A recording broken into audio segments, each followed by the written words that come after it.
Salmo número 2, nós vamos ler apenas agora do verso 10 ao final, até o verso 12. Eu leio a Bíblia da linguagem de hoje que diz assim, Salmo número 2, versículo 10 até o versículo 12. Agora escutem, ó reis, prestem atenção, autoridades, adorem o Senhor com temor, tremam e se ajoelhem diante dele, senão ele ficará irado logo, e vocês morrerão. Felizes são aqueles que buscam a proteção de Deus. Meus irmãos, será que a nossa nação é uma nação feliz? A imagem que está aqui na tela tem essa ideia, essa pergunta. Nação feliz? Brasil é uma nação feliz? Nós vivemos numa nação que se considera feliz? Como diz o final desse texto, no verso 12, felizes são aqueles que buscam a proteção de Deus. A nossa nação é uma nação que busca a proteção de Deus. Como que o nosso país ele se relaciona em relação ao Senhor, aquilo que é sagrado. Por isso, nessa noite, irmãos, o Salmo 2, ele nos leva a entender que toda a nação deve adorar ao Senhor. Toda a nação, todos nós como brasileiros, mas nós como nação devemos adorar. Todos os povos, todos os países, todas as nações, de todos os continentes do mundo inteiro, o desejo do Senhor é que todas essas nações se dobrem, se ajoelhem, que busquem ao Senhor. Foi para isso que Deus elegeu Abraão, foi para isso que Deus criou um povo chamado Israel, para que através do povo de Deus, através de Israel, todos os povos conhecessem ao Senhor, e todos os povos então adorassem ao nosso Deus. O Salmo 1 e o Salmo 2, eles são uma espécie de introdução para todo o restante do livro dos Salmos. O salmista que organiza esses poemas, o autor dos Salmos, aquele que organizou esses 150 capítulos, esses 150 salmos, ele então separa propositadamente o Salmo 1 e o Salmo 2 como uma espécie de introdução para o restante do livro dos Salmos. Tanto que essa mensagem do Salmo 1 e do Salmo 2, nós vamos ver ela reverberando em todos os outros livros. Se você ler os Salmos com atenção, todos eles têm essa imagem ou essa mensagem. A felicidade, ela é resultado daquele que busca o Senhor e se afasta do pecado. O Salmo 1 tem essa mensagem, eu preguei isso há 2 domingos atrás. Bem-aventurado é o varão que não anda segundo o conselho dos ímpios, não se detém no caminho dos pecadores, não se assenta na roda dos escarnecedores. Antes, tem o seu prazer aonde, irmãos? Na lei do Senhor, e na sua lei medita de dia e de noite. Ela é como uma árvore plantada, que dá a sua fruta, que permanece vivo, não é como uma folha que o vento leva, e no final, o homem bem-aventurado, ele vai ser acolhido na presença de Deus. E o homem ímpio do Salmo número 1, ele estará afastado do Senhor. Então, meus irmãos, o Salmo 1 e 2 é uma introdução para todo o restante do livro dos Salmos. Guarda isso no seu coração. Os Salmos, eles tratam dos conflitos existenciais do homem. Quando nós fazemos uma leitura mais atenta dos Salmos, nós vamos ver que ele trata desse conflito, a busca pela felicidade, a realização, a adoração a Deus, a perseguição, a inveja dos justos, dos ímpios, a inveja dos maus. O Salmo ele trata dos conflitos, mas ele também traz a solução para esses conflitos. E a solução para os conflitos do ser humano é buscar a Deus, é se afastar do pecado. Querido, se você quer resolver os problemas na sua vida, se você quer sanar as dificuldades, os dilemas, é apenas duas coisas a ser feita: buscar a Deus e se afastar do pecado. Quando nós fazemos isso, meus irmãos, nós começamos a trilhar um caminho de felicidade, um caminho de bem-aventurança, um caminho de realização, um caminho de conquista, um caminho de vitória. A solução para os nossos dilemas está na busca pelo Senhor e afastar-nos do pecado todos os dias. Veja como começa o Salmo número 1. O Salmo número 1 começa: felizes são aqueles que não se deixam levar pelos conselhos dos maus. Ou talvez na sua Bíblia tenha a expressão bem-aventurado. Assim que começa o Salmo 1. E o Salmo 2 termina com a mesma expressão. Salmo 2, no final do verso 12, a minha Bíblia diz: felizes são aqueles que buscam a proteção de Deus. Na sua Bíblia talvez esteja escrito: bem-aventurado aqueles que buscam o Senhor. Então o Salmo 1 começa com a instrução: bem-aventurado é aquele que busca Deus e se afasta do pecado. O Salmo 2 termina com essa mesma ideia: se você busca Deus e você se afasta do pecado, você será bem-aventurado, você será feliz. A diferença do Salmo 1, meus irmãos, e do Salmo 2 é que o Salmo 1 está focado no indivíduo. O Salmo 1 está focado na pessoa. O Salmo 1, ele contrasta o homem que pauta a sua vida na lei do Senhor e o homem que não pauta a sua vida na lei do Senhor, ou seja, o homem que despreza o Senhor. Então o Salmo número 1, ele olha para mim como indivíduo, como cidadão, como pessoa, como ser humano. E ele diz que eu, como ser humano, como pessoa, como pai, como mãe, como jovem, como adolescente, como marido, se eu quero felicidade, eu preciso então pautar a minha vida na lei do Senhor e buscar e adorar e glorificar a Deus e me afastar do pecado. O Salmo 2, ele trata da mesma ideia. O Salmo 2 traz o mesmo ensino do Salmo 1. Porém, agora o Salmo 2 não é mais focado no indivíduo, mas ele é focado na comunidade. Ele é focado, então, na nação, no todo. Da mesma forma, se uma nação quer ser feliz, se uma nação quer ser próspera, se uma nação quer ser bem-aventurada, como diz a palavra de Deus, essa nação precisa também buscar ao Senhor. Porque o versículo 10, o salmista diz: agora escutem, ó reis, líderes, governantes, autoridades. O que o salmista diz para eles fazerem? Verso 11: adorem ao Senhor, se ajoelhem diante do Senhor, busquem ao Senhor, porque senão vocês vão morrer, vocês vão padecer. O Salmo número 2, meus amados, ele é focado na nação, e a nação deve se submeter ao governo de Deus, através do seu ungido, chamado Jesus Cristo de Nazaré. A nação, a felicidade de um povo, de um país, depende do quanto essa nação dá espaço para que Deus reine. O Salmo número 33, verso 12, o salmista diz: bem-aventurada é a nação cujo Deus é o Senhor.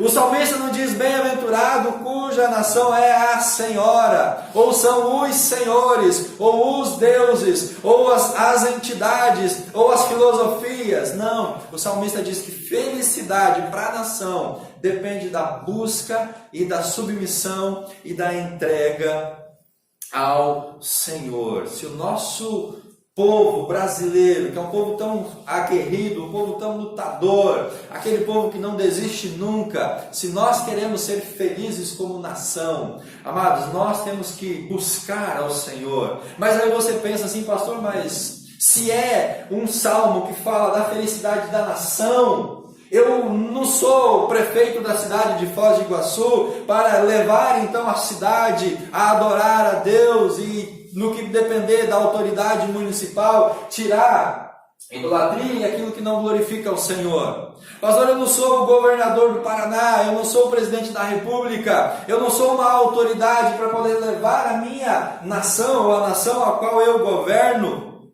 buscar e adorar ao Senhor. Mas, meus irmãos, se cada um de nós fizer aquilo que cabe a nós como discípulos, como cidadãos, como filhos de Deus, nós vamos incendiar esta nação. E essa nação vai começar a buscar mais ao Senhor. E essa nação vai começar a glorificar a Deus. E quem sabe um dia você se torna prefeito de Foz do Iguaçu. Amém? Quem sabe um dia você se torna governador do Paraná. Ou quem sabe até presidente da República. E aí você pode então usar a força do seu cargo para que a nação, a cidade, o estado possa glorificar a Deus. É certo, meus irmãos, que a felicidade da nação, ela não está diretamente relacionada à minha atitude como cidadão.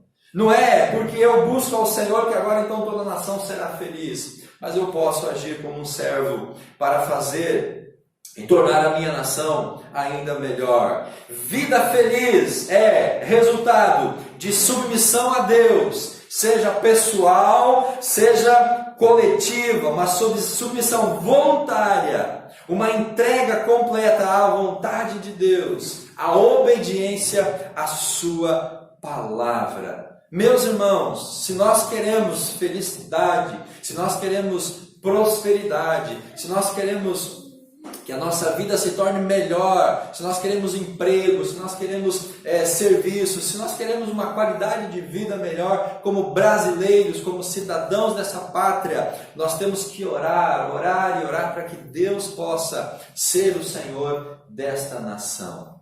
Quantas pessoas estão fugindo das suas nações, dos seus países? Quantas pessoas fugindo lá do Oriente Médio, Síria? Agora, mais recentemente, quantas pessoas saindo da Venezuela? Por que essas pessoas fogem das suas nações? Porque lá falta o básico, o mínimo para eles sobreviver. Então, sem sombra de dúvida, a gente pode dizer que essas nações, elas não são felizes. Elas não são bem-aventuradas, porque se uma família tem que deixar tudo para trás e sair para um outro povo, para uma outra nação, para um outro lugar do mundo, para buscar o mínimo, meus irmãos, algo está errado com essa nação. E a gente vê na palavra de Deus muitas nações que viravam as costas para Deus, e essas nações, elas colhiam o juízo de Deus sobre si. O povo de Israel, a quem o salmista está aqui usando como ilustração, quando nós falamos aqui de uma nação que busca a Deus para ser feliz, uma nação que reconhece o Cristo, o Messias, Jesus, o Salvador, o salmista está usando aqui como exemplo a nação do povo de Israel. Porque foi a nação a qual Deus escolheu para através dela levar a mensagem a todos os outros povos. E nós vemos, irmãos, pela Bíblia, olhando o Antigo Testamento, que toda vez que Israel se submetia ao domínio do Senhor, toda vez que Israel buscava ao Senhor, a nação prosperava. O povo, ele prosperava. E toda vez que essa nação esquecia do Senhor, toda vez que eles buscavam a idolatria, nós vemos que eles afundavam, que eles naufragavam. É só você ler o livro dos Juízes no Antigo Testamento. O livro dos Juízes retrata muito bem esse ciclo do povo de Israel. O povo estava lá rebelde, idólatra. Deus não permitia que vinha um povo inimigo e escravizasse eles por longo tempo. Eles voltavam os olhos para Deus, voltavam os joelhos para o chão, eles buscavam ao Senhor, eles glorificavam a Deus. Deus levantava um juiz para libertar o povo daquele momento de cativeiro. E aquele povo então era livre, e a prosperidade vinha, e Deus abençoava, e eles ficavam felizes. E eles esqueciam do Senhor, e eles voltavam para a idolatria, e Deus então ministrava de novo o juízo sobre eles. A felicidade de uma nação depende do quanto essa nação glorifica o nome do Senhor. Felizes são aqueles que o buscam, que buscam a proteção de Deus. Irmãos, vamos lá, o Salmo número 2. O salmista foi muito gentil conosco, para que a gente entenda essa mensagem. O Salmo tem 12 versículos. Cada grupo de 3 versículos traz para nós aqui uma ideia, ou o que eu vou chamar aqui de uma cena. Eu quero que você mantenha a sua Bíblia aberta no Salmo número 2. Eu quero então agora entrar aqui no texto, para trazer alguns elementos que vão reforçar essa ideia central que nós já abordamos aqui nesse começo desta palavra. Então o Salmo número 2, ele apresenta 4 cenas, verso 1, verso 2 e verso 3, primeira parte, aonde o foco aqui é as nações. As nações estão falando, as nações estão expressando seus desejos. Depois no verso 4, verso 5 e verso 6, nós vemos aqui o Senhor falando para esses reis, para essas nações. Depois no verso 7, verso 8 e verso 9, nós vemos então o Filho do Senhor, o Rei, ministrando, falando, assumindo a sua posição de filho. E no final, verso 10, 11 e 12, o salmista então ele assume a palavra e ele diz: olha, de tudo isso que foi dito, vocês precisam tomar uma decisão. Essas 4 cenas, elas projetam a rebeldia do homem em nível de nação. Essas cenas, elas trazem para nós a referência ao povo de Israel em relação ao Messias, ao ungido. Quando lá no verso 3, verso 4, 5 e 6, 7, 8, 9, nós falamos sobre o Filho, sobre o ungido, é uma referência para Jesus Cristo. Muitos salmistas interpretam o Salmo 2 como que sendo um salmo que já prefigura a vinda de Jesus Cristo.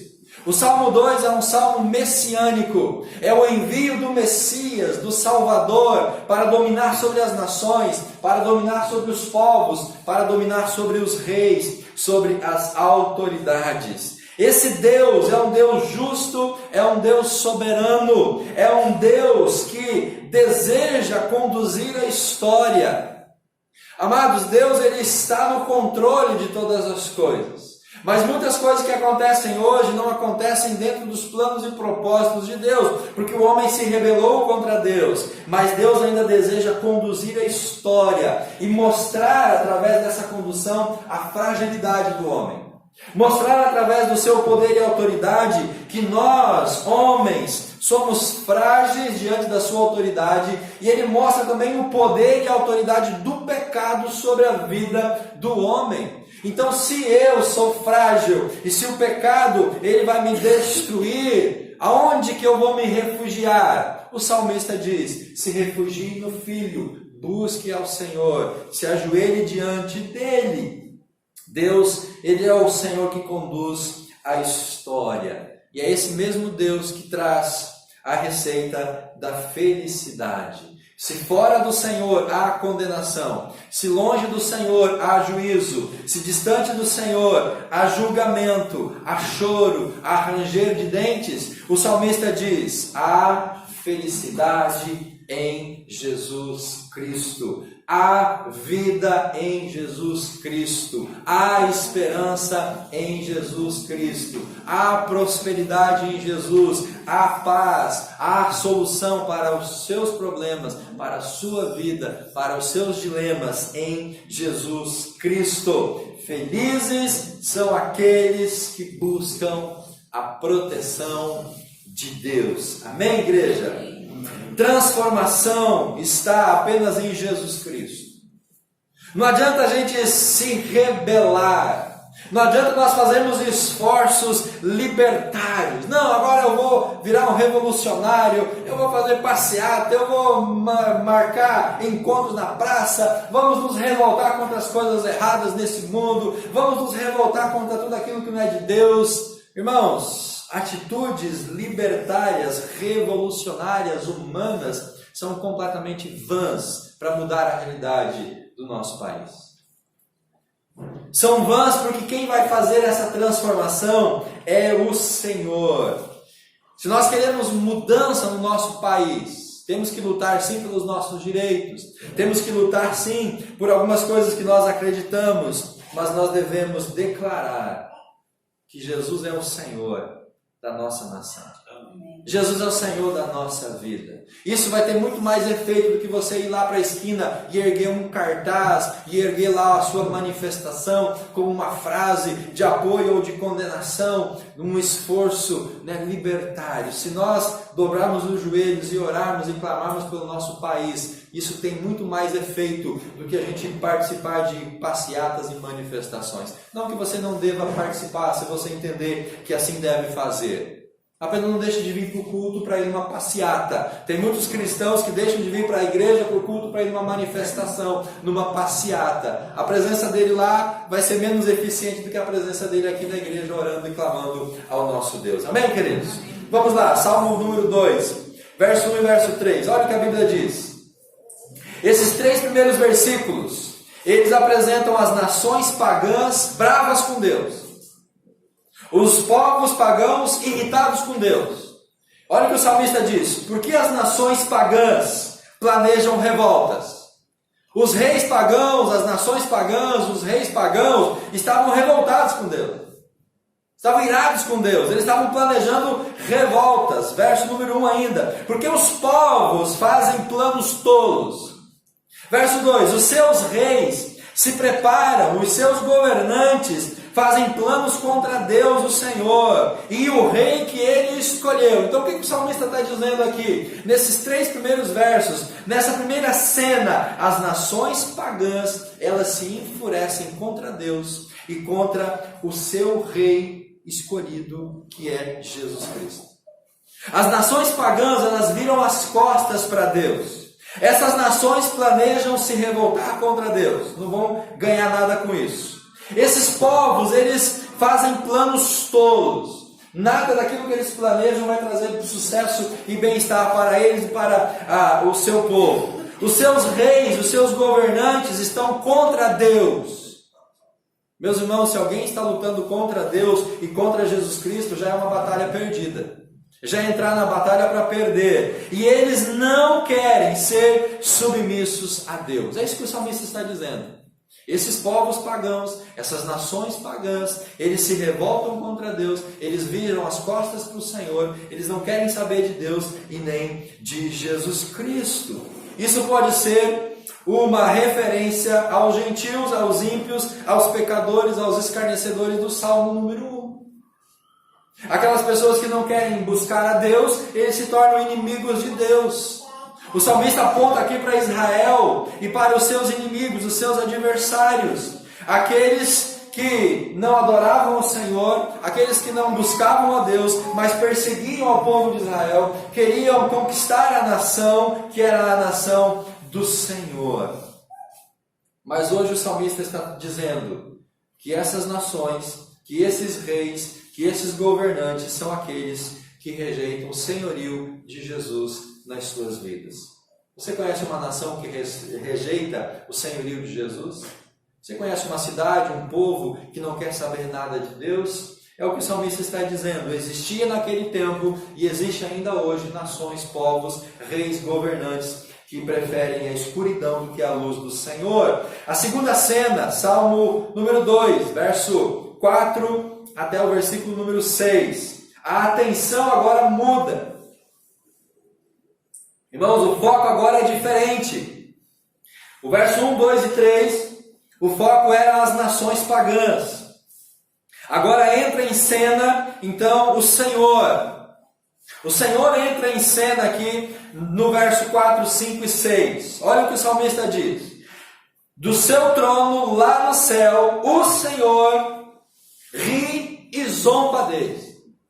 Você consegue imaginar Deus lá no céu olhando para essas nações que rejeitam a Ele e rindo e zombando deles? Parece algo meio hilário, meus irmãos. Mas é o que o salmista está dizendo. Aqueles povos que viram as costas para Deus, Deus olha do céu e Deus se diverte com essas nações, com esses reis que se afastam do Senhor.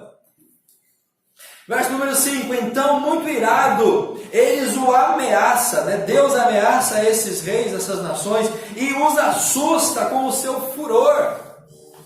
De vez em quando Deus promove alguma situação, não sei, talvez um furacão, um terremoto, um temporal, uma ventania, um tsunami, sei lá, alguma coisa que Deus provê para assustar esse povo. para que eles possam então, de alguma forma, virar os seus olhos para Deus. Verso 6, ele diz, e aí quem diz aqui é o Senhor.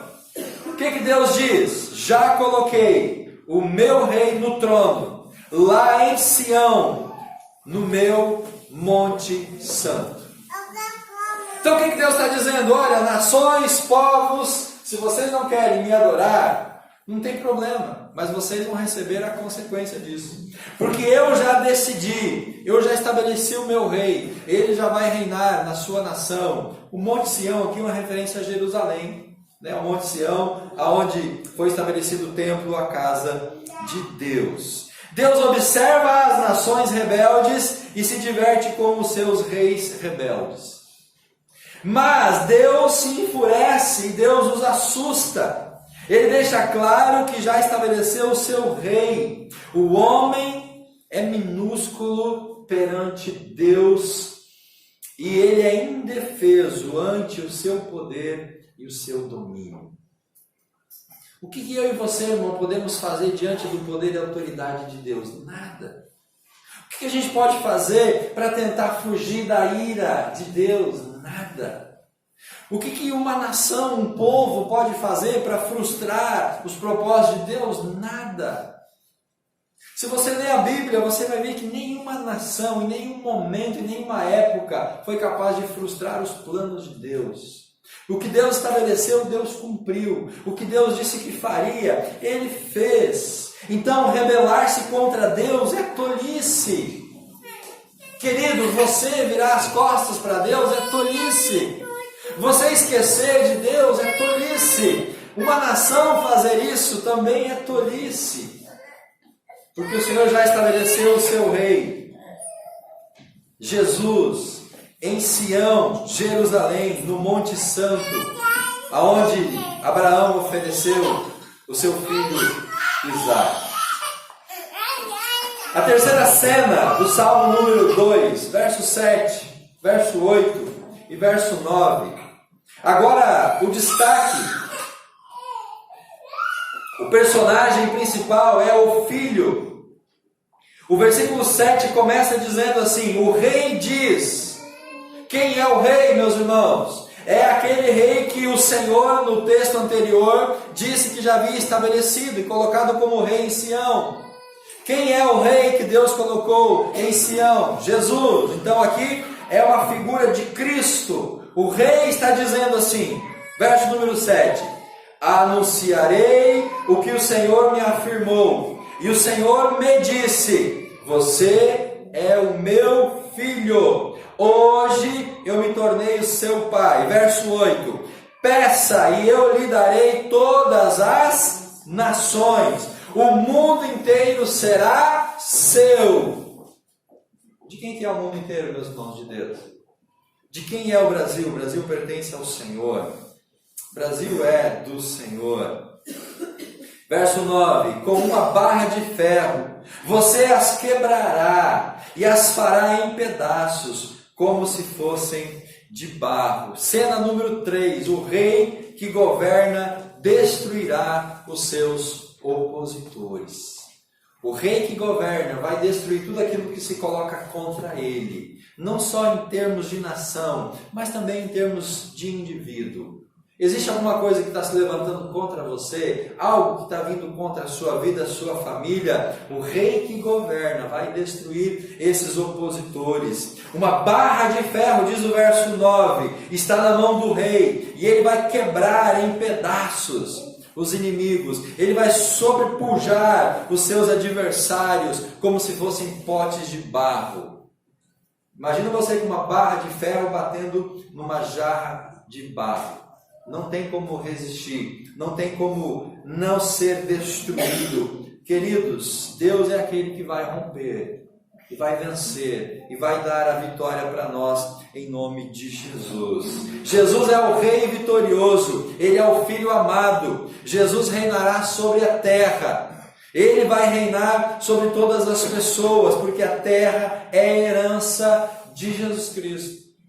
Foi o que ele mesmo disse, verso 8, peça e eu te darei as nações, o mundo inteiro.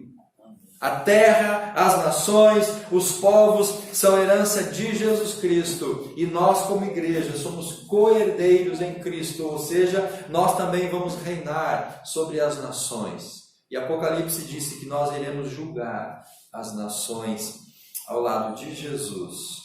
O reinado de Jesus é absoluto, ele é inevitável, ele é incontestável. Não tem como dizer Jesus não vai reinar. Ele vai reinar, então não existe espaço para rebeldia contra o reinado de Jesus. A Bíblia diz que um dia todo joelho vai se dobrar diante de Jesus. Um dia toda língua vai confessar que Jesus é o Senhor. Então, meus irmãos, ou nós fazemos isso hoje em vida de bom grado, adorando e glorificando a Ele, ou nós vamos fazer isso no dia do juízo final, para cumprir a palavra do Senhor. O Salmo termina, a cena número 4, verso 10 ao verso 12. O salmista está dizendo que o futuro feliz das nações depende de submissão ao Filho. Como aquele indivíduo do Salmo 1, para que ele seja feliz, ele deveria buscar a Deus e se afastar do pecado. O Salmo número 2, o salmista está dizendo que a nação, para que seja feliz, ela precisa estar submissa ao Filho, ao Rei, ao ungido, que é o Messias. O salmista está dizendo aqui do verso 10 até o verso 12, que Deus está mandando um recado para as nações. Deus está dando um alerta, Deus está trazendo um aviso. Deus está dizendo para essas nações: olha, vocês devem adorar o Filho. Vocês devem buscar o Filho. Verso 10. Escutem, ó reis. Prestem atenção, autoridades. Eu estou dando um aviso para vocês. Deus está despertando essas nações. E no verso 11 ele diz: o que eles têm que fazer? Adorem ao Senhor. Se ajoelhem diante dele, porque senão ele vai ficar irado com vocês. A felicidade vem da proteção de Deus. Felizes são aqueles que buscam a proteção de Deus. Feliz é aquele que se refugia nos braços do Senhor. O convite é para os reis se submeterem a Cristo, para o adorarem e para que eles se alegrem na pessoa de Jesus Cristo. Em lugar de ira, o salmista termina com uma palavra de esperança. O salmista não termina o texto apontando uma perspectiva de ira e de condenação, embora que ele trate disso no texto, mas ele prefere terminar o salmo com uma luz de esperança. Ele termina o salmo dizendo: olha, felizes vocês serão se vocês buscarem a proteção de Deus. Então vocês podem escolher entre o juízo, a condenação ou a felicidade e a esperança. E essa mesma mensagem, meus irmãos, é o que nós também podemos hoje viver. O salmista está nos exortando a fazer 5 coisas. Primeira, sejam prudentes. Segunda, deixem Deus vos advertir. Terceira, sirvam ao Senhor com temor. Quarta, alegrem-se nele. E quinta, adorem o Filho. Adorem o Filho. Não deixem o Senhor irado por conta dos seus pecados. Amém? Amém. Que Deus tenha misericórdia da nossa nação. Que Deus tenha misericórdia do nosso povo. Que o nosso Brasil possa buscar a Deus para que encontre nele felicidade. Quero convidar você a se colocar em pé nesse momento. Estamos chegando ao final. A Ana vai nos ajudar aqui no teclado. Mas quando a banda pode vir, vamos cantar Dedos Mãos Limpas. Primeira canção que nós cantamos nesse culto. Vamos repetir esse cântico agora. Amados, como está o seu coração diante de Deus? Salmo número 1. Você é o homem bem-aventurado, o justo, ou você é o ímpio? Você é como uma árvore plantada que dá frutos, ou como uma palha seca que o vento leva? No final da sua vida, você vai estar na presença do Senhor, ou você vai estar sofrendo no inferno por toda a eternidade? Salmo número 2, como que nós estamos vivendo como nação? O que a gente pode fazer para mudar a realidade do nosso país? Como a gente pode interceder? Como a gente pode viver? Como a gente pode influenciar quem está ao nosso redor? No nosso bairro, nossos vizinhos, nossos amigos, nossos colegas? Para que a gente possa então criar um movimento de adoração e de busca diante do Senhor. Para que todas as nações adorem ao Senhor. Essas nações precisam conhecer ao Senhor através de Jesus Cristo. Meus irmãos, existem muitos povos, milhões de pessoas que ainda não conhecem Jesus Cristo. Nunca ouviram falar sobre a mensagem da graça. E muitas dessas nações estão sofrendo, padecendo, porque não ouviram falar da graça de Jesus Cristo. Quem vai mudar a realidade dessas nações? É a igreja. Somos nós. Da mesma maneira que a gente vai mudar a realidade dos nossos vizinhos, familiares, levando a palavra, testemunhando, pregando para eles, nós também podemos criar um movimento de transformação na nossa nação. A nação feliz e próspera é aquela que adora o Filho, adora Jesus Cristo, o Messias. A nação feliz e próspera é aquela que se refugia em Jesus Cristo. A nação feliz é aquela que evita o caminho longe do Filho. Nós precisamos buscar isso, orar para que a nossa nação se volte para o Filho Jesus Cristo. Rebelar-se contra o Filho vai trazer julgamento, condenação, juízo. O Salmo 1 e o Salmo 2, meus irmãos, oferecem para nós um parâmetro para a nossa felicidade. Parâmetro para a felicidade pessoal e para a felicidade da nação. O Salmo número 1 e número 2 diz: se você quer ser feliz, busque a Deus, afaste-se do pecado. Se você quer ser próspero, busque a Deus, distancie-se das coisas más. Se você quer ser bem-aventurado, se submeta ao Senhor, ao senhorio de Cristo, à autoridade de Deus. Aqui está a simplicidade para uma transformação na sua história de vida.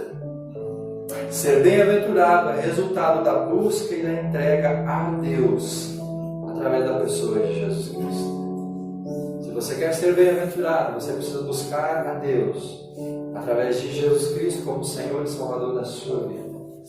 Se o nosso país quer ser um país bem-aventurado, uma nação feliz e próspera, essa nação precisa buscar, não na política, não nos tribunais, mas buscar em Jesus Cristo a razão da sua felicidade. Vamos cantar, vamos adorar a Deus. Eu peço que você continue num espírito de oração e de intercessão e de adoração. Essa primeira canção que nós cantamos lá no começo do culto fala de mãos limpas. Meu irmão, para você ser bem-aventurado, feliz, você tem que estar com as mãos limpas, suas mãos puras. Seu coração tem que estar puro. O salmista pergunta: quem é que estará diante do Senhor, adorando e glorificando a Ele? Aquele que é puro de coração, aquele que tem as suas mãos limpas. Suas mãos estão limpas, seu coração está limpo, a presença de Deus está governando por você. Vamos adorar, vamos cantar esse cântico.